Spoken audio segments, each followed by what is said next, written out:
बहसबाजीगर की शुरुआत करते हैं और बढ़ते हैं उस मंच की तरफ जहां पर दोनों ही टीमों को, अब देखिए आप लोग सब अपने आप में माहिर हैं, आपको लेकिन तय करना है हर टीम से पहला वक्ता कौन होगा। आपस में बात कर लीजिए और उसके बाद से तय कीजिए, क्योंकि जो पहला वक्ता दोनों तरफ से आएगा उन्हें 2-2 मिनट का वक्त मिलेगा अपनी बात रखने के लिए, उन्हें समझाना है और आपको यकीन दिलाना है कि अगर वो पक्ष में बोल रहे हैं तो वो सही है, विपक्ष में बोल रहे हैं तो वो सही है। तो आइए तालियों के साथ स्वागत करते हैं। मुझे लगता है मन बना लिया आपने। कौन आ रहा है सबसे पहले? इस बार बाजी पलटी जा रही है। चलिए तालियों के साथ स्वागत कीजिए। इधर आप इधर आ जाइए। मोहम्मद फयाज खान, अगर नेशनल कन्वीनर एमआरएम के, तो अमीक जमाई पहले मोर्चा संभाल रहे हैं और आपका समय शुरू होता है अब। बिस्मिल्लाहिर्रहमानिर्रहीम रब्बिश्रह ली सदरी वयस्सिर ली अमरी वहलुल उक़दतन मिन लिसानी यफ़क़हू क़ौली अज्ञानतिमिरान्धस्य ज्ञानांजन शलाकया चक्षुरुन्मीलितं येन तस्मै श्री गुरुवे नमः। भारत माता की। क्या मुसलमानों को वोट बैंक के रूप में इस्तेमाल किया गया? बेशक किया गया। 50 साल एक पार्टी सत्ता में रहती है और वही पार्टी लाती है एक नियम, सच्चर कमेटी की रिपोर्ट, और कहती है कि मुसलमान शिक्षा में सबसे पीछे है, मुसलमान आर्थिक स्थिति में सबसे पीछे है, मुसलमान सैनिटाइजेशन में सबसे पीछे है। 50 साल सत्ता में आप रहे, मुसलमानों को वोट बैंक के रूप में इस्तेमाल किया और आपने ही कहा सच्चर कमेटी की रिपोर्ट लाकर मुसलमान सबसे पीछे है। तो मुसलमानों को आपने इंसान नहीं समझा, वोट बैंक समझा। मुसलमानों को आपने ये समझा जैसे पुलाव बनाते समय तेज पत्ता सबसे पहले डाला जाता है, लेकिन पुलाव बनने के बाद खाने का वक्त आता है तो तेज पत्ते को सबसे पहले निकालकर बाहर किया जाता है। मुसलमान को बिल्कुल यही समझा और तुम ये कहते हो कि ऐ मुसलमानों मोदी से डरो, ऐ मुसलमानों योगी से डरो, मुसलमान को वोट बैंक समझते हो। मुसलमान बाखुदा अल्लाह के सिवा किसी से नहीं डरता और मुसलमान मोदी से क्यों डरेगा? मुसलमान मोदी से क्यों डरेगा? ना दूरी है ना खाई है मोदी हमारा, हर मुसलमान क्यों डरेगा? और जो सियासत करते रहे, जो इफ्तार पार्टी का इस्तेमाल करते रहे सियासत के लिए, नरेंद्र मोदी जी ने तो सियासत का इस्तेमाल नहीं किया, उन्होंने वोट बैंक नहीं समझा, लेकिन तमाम दलों ने क्या किया? जो हमारे इफ्तार का वक्त हुआ करता था उस समय लोगों ने देखा कि एक मौलाना मुलायम सिंह यादव के जूते उठा रहा है, शर्म आनी चाहिए। लेकिन समय समाप्त हुआ। अगले राउंड, अब मैं कुछ नहीं कर सकती। हमारी तो दुआ मैंने पहले ही कहा था। वो दुआ भी इसमें हिस्सा माना जाता है, जब से जुबान खुलती है तब से हिस्सा माना जाता है। माफी के साथ अब आपका समय जमाई साहब शुरू होता है अब। जय भीम। इंकलाब जिंदाबाद, इंकलाब जिंदाबाद। देखिए, भारत में आजादी के बाद हिंदू हों, मुसलमान हों, सिख हों, ईसाई हों, और विशेषकर मुसलमान, जिन्होंने अपने इस देश को मादरे वतन माना और हमारे देश के संविधान को फ्रेम करने वाले हमारे बड़ों ने यह बताया कि यह देश जितना हिंदुओं का है उतना ही मुसलमानों का है, उतना ही सिखों का है, उतना ही ईसाइयों का है, उतना ही जैनियों का है। लेकिन आज इस देश की 80% आबादी दलित हों, पिछड़े हों, मुसलमान हों, आदिवासी हों, मुसलमानों को इस देश में बीजेपी आरएसएस की राजनीति ने, जो हमारे भारत के संविधान को निगल जाना चाहते हैं, जो बाबा साहब के दिए हुए संविधान के जरिए जो मुस्लिम माइनॉरिटीज को जो अधिकार मिले हैं, जिसको वो खत्म करना चाहते हैं, आज वो मुसलमानों के कप्तान बनना चाहते हैं। सवाल ये है, हमने आपसे क्या मांगा? माननीय नेता मुलायम सिंह यादव जी जब मरहूम मुख्यमंत्री रहे, एक दौर में सामाजिक न्याय की मंडल कमीशन के बाद राजनीति शुरू हुई। आरक्षण के जरिए मुसलमानों की 80% आबादी को ओबीसी के अंदर लाकर उनको मंडल कमीशन में, शिक्षा में, नौकरियों में आरक्षण मिला। लेकिन ये बीजेपी आरएसएस आरक्षण को खत्म कर रही है। आज मुसलमानों के पास नौकरियां नहीं है। शिक्षा में आ जाइए, सच्चर कमेटी ने क्या बोला? मुसलमानों की हालत दलितों से भी बदतर है।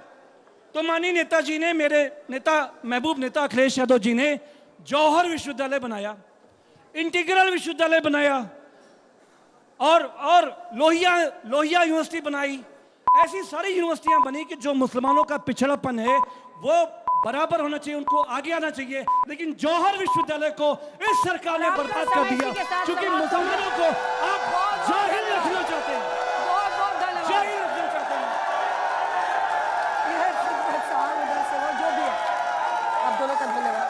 अपनी जगह पर जाइए। अभी तक जो रवायत रही है उसमें हमेशा हमने देखा बीजेपी और कांग्रेस वाले वक्ता यहाँ पहुँचते थे, लेकिन इस बार दोनों ने बड़ी आसानी से धीरे से दूसरे को सामने किया है, तो अगली बार मुझे लगता है वही दोनों टकराएंगे। लेकिन उससे पहले अब बारी है युवा नेताओं की, और हमने ये तय किया है कि सिर्फ यहाँ पर जो स्पोक्स पर्सन है, जो हमेशा टीवी पे दिखते हैं, वही नहीं चमकेंगे। आज बारी है इधर से, कौन युवा नेता बन के आज बोलना चाहता है अपनी बात? आप बोलेंगी? चलिए ये टोपी पहन लीजिए युवा नेता वाली, बोलिए। आप वेट कीजिए, इधर से कौन बोलना चाहता है? आप बोलेंगे।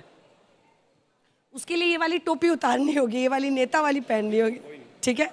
अब आप लोग दोनों मेरे साथ आइए इधर से और मंच पर आइए। आपको अपनी अपनी बात कहनी है 1-1 मिनट में, और देखते हैं कि इन लोगों के आप पसीने छुटाती हैं कि नहीं। आइए, चलिए।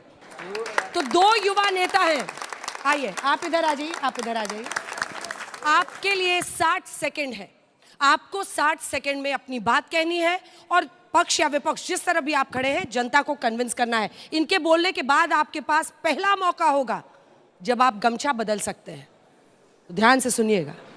नाम क्या है आपका? मेरा नाम आशु चौधरी है और चौधरी। मैं मुस्लिम कम्युनिटी से बिलोंग करता ठीक हूँ। है चौधरी साहब, आपका समय शुरू होता है अब। 60 सेकंड ऑन माइक, जो बोलना है ऑन माइक।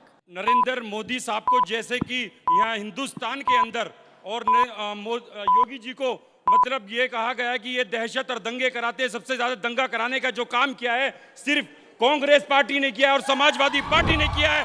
और उसके बाद जो आस्तीन का सांप बैठा है अरविंद केजरीवाल, उसने दिल्ली को तबाह और बर्बाद कर दिया है। और ये डराते हैं, ये डराते हैं, दहशत का माहौल पैदा करते हैं। और ये लोग बोलते हैं कि अगर वक्फ बोर्ड लिया गया तो मुसलमानों को हिंदुस्तान से बाहर कर दिया जाएगा, ये कर दिया जाएगा, वो कर दिया जाएगा। मुझे ये बताइए कांग्रेस वाले और ये आम आदमी वाली पार्टी वाले, जो कि कब्रिस्तान कहाँ है? कितने कब्रिस्तान हुआ करते थे? वो जमीन कहाँ है? ये बताइए कहाँ है? मैं आप लोगों से पूछना चाहता हूँ कहाँ है? अब भारतीय जनता पार्टी ने भारतीय जनता पार्टी ने फैसला किया वो सही किया, उनकी दुकानें बंद करी है और उनकी दुकानों को बंद करने का काम किया है, और वो हिसाब होगा, उनकी दुकानें बंद होंगी। मोदी जी जिंदाबाद है, वो हमारे लिए वोट करती है। भारतीय जनता पार्टी। आपका समय समाप्त हो गया, आपका समय समाप्त हो गया, समय समाप्त हो गया। अच्छा, एक नियम बता दें, चाहे आपके अंदर कितनी भी आग हो, उधर देखकर ना ललकारे, मुझे एड्रेस करें, क्योंकि इस बहस में हमने कोशिश की है कि वो सड़क वाली मारपीट ना हो। आप अपनी बात कहिए, और तर्क में ताकत हो तो आपको कोई पीछे नहीं कर सकता। आपका समय, नाम बता दीजिएगा। खुशी भाटी। खुशी भाटिया, आपका समय शुरू होता है अब। Thank you. मैं सबसे ये पूछना चाहूंगी कि कौन कौन यहाँ पर सिर्फ धर्म के नाम पर आया है? क्या हमारे भारत में धर्म पहले से था? मुझे तो नहीं लगता कि यहाँ पे पहले से धर्म था। भैया, जातिवाद पहले से नहीं था, जातिवाद पहले से नहीं था। मैं आप सभी से ये पूछना चाहूंगी कि इन्हें जातिवाद लाया कौन? हमारे यहाँ पे जातिवाद के नाम पर सबसे ज्यादा दंगा अगर करता है तो भारतीय जनता पार्टी करती है। आवाज ऊंची करनी हमें भी आती है, पर हाँ, बात ये आवाज ऊंची करने वाली नहीं है, बात है बात रखने वाली। क्या आप ये बताइए कि वक्फ कानून किस वजह से इतना ज्यादा बेकार किया जा रहा है? एक बात बताइए, दान धर्म तो हमारे हिंदुओं में भी होता है, दान धर्म तो हमारे हिंदुओं में भी होता है, पर सिर्फ और सिर्फ मुसलमानों पे ही क्यों उठाया जा रहा है? वक्फ कानून एक बहुत सहज तरीके की सोच है, जिससे हमारे यहाँ पर धर्म कानून किया जाता है। जिस प्रकार से है ना हमारे यहाँ पे दान धर्म किया जाता है, उस तरीके से अस्पताल वगैरह वक्फ कानून के जरिए भी बनाए जाते हैं, पर वो चीज कोई नहीं देखता, वो चीज कोई नहीं देखता, वो चीज कोई नहीं देखता ना। अच्छा, युवा नेता जब आ रहे हैं तब भी आप लोग इतने आक्रामक होएगा, कैसे चलेगा? आपका समय समाप्त होता है, लेकिन कितने लोग मानते हैं कि ज्यादा प्रबल वक्ता ये नेता थे, इनके साथ खड़े हो जाइए? और कितने लोग मानते हैं कि इन्होंने अच्छा बोला? हाथ उठाइए। ये सफेद वालों ने क्या सोचा हुआ है आज सुबह से? कुछ पे कोई राय नहीं रखनी। अच्छा, अब आप दोनों अपनी अपनी जगह पर जा सकते हैं, इधर पीछे से।